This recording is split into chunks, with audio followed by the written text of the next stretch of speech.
Hello, ladies and gentlemen. This is JT from Above and Below the Belt. I want to talk about Lomachenko. What he said. He says, "I'm pound number one. Crawford is second, and Canelo is third." And my opinion is on this is I don't have a problem with him saying that. I think he's supposed to say that. I mean, he's in the professional boxing, and some people have him number one, some people have him number two, and some people don't have him on the top five. It depends on how much you like a boxer and who he have on his resume and how many fighters he fought on his resume to deserve to be pound for pound number one. Which, in my opinion, is I don't think he's number one. I do have him in my top five, but if you like me and my brother was talking, my brother don't have him on the top five. I think he have him in the top 10 or something like that, right?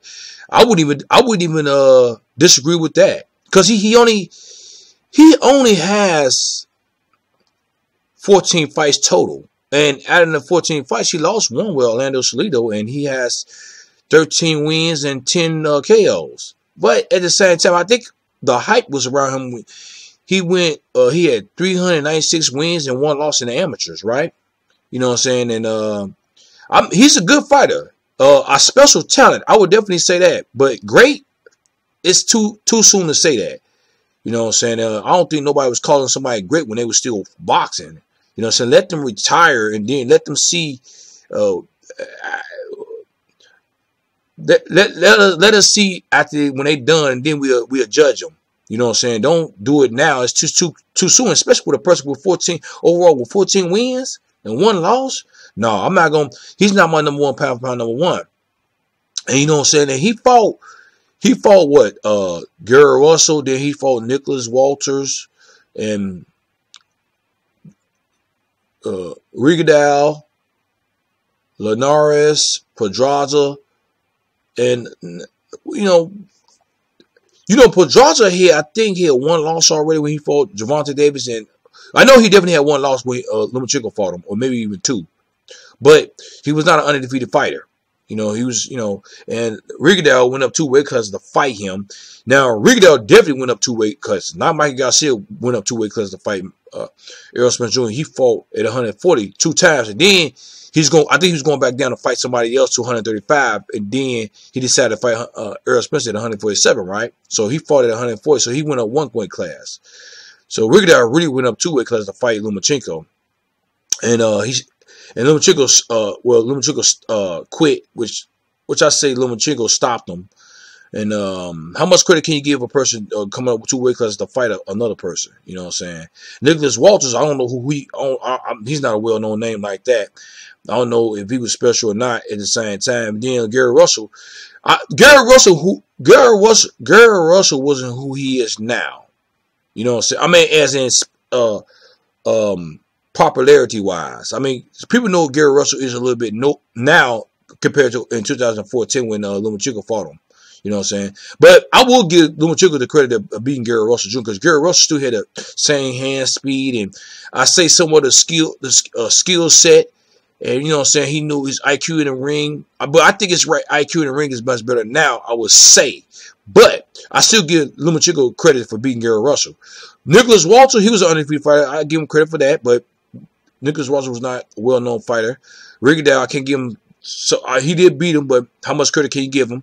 Linares, when Lomachenko fought Linares, he had about 4 or 5 losses already. So, but he did go up on weight to fight him. So you could say that was I think it was a great fight because Lomachenko got knocked down and then got back up. That shows you what type of fighter he is too. At the same time, like I say, I'm not saying he's a terrible fighter or he's a bomb. Of course not. He's a good fighter. He's a special talent, like I say.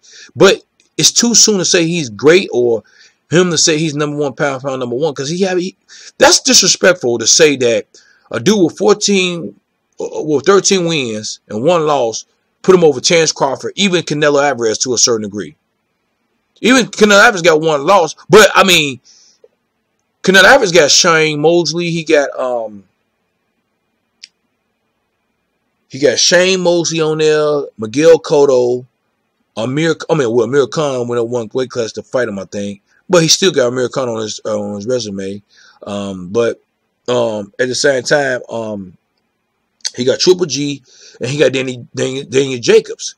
He beat Triple G in the second fight, and then he beat Daniel Jacobs in his last fight.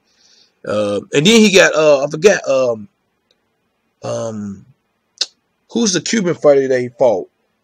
He got Austin Trout, which some people say Austin Trout won that fight, but Lomachenko got the win, and he fought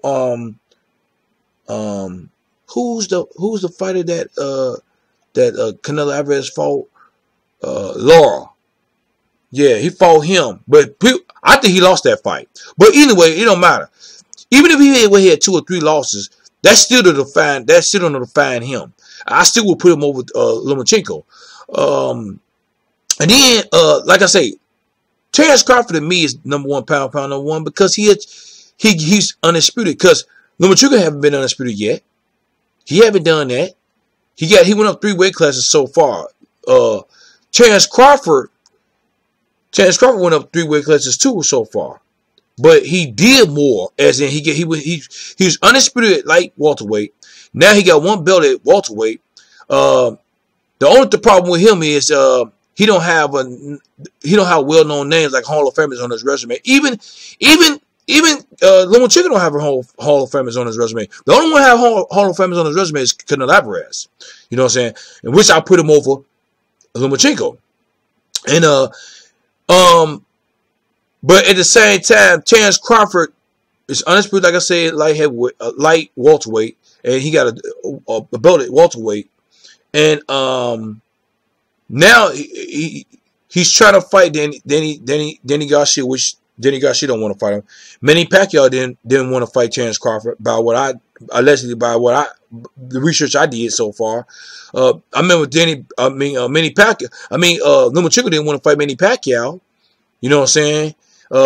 Terrence Crawford would have fought Lomachenko, but Lomachenko didn't want that fight. I don't think Barbarian would have probably made that fight anyway. I don't think so. I don't know.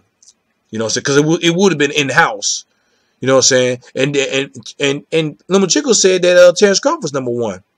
You know, so I think it was a year ago. But you could have a change of heart. You could change your mind. You know what I'm saying? He got the right to change his mind. But you haven't did more than Terrence Crawford. You did more than Terrence Crawford in the amateurs, but we're not talking about the amateurs. We're talking about the professional boxing. You know what I'm saying? And Terrence Crawford's a good fighter, a special talent. Is he great? I wouldn't say that about Terrence Crawford yet. We got to see. And he got 35 fights total, 35 wins, 26 knockouts, and 0 losses. And you know one thing about Lomachenko, he didn't revenge that loss against Orlando Salido, which he had time to do because Orlando Salido is retired.